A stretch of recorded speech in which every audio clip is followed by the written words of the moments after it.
One blow is all that's needed. Just 2 drops of a black mamba's venom can kill a creature the size of a human.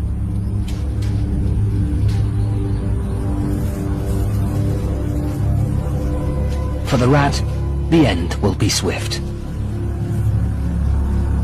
The snake waits as paralyzing toxins take effect on its victim.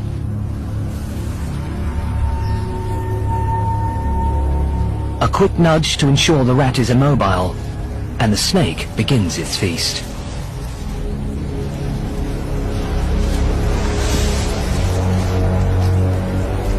Swallowing the rat the same way as the grain of the fur helps the meal slip down without hassle. Even before the food is swallowed, digestion begins.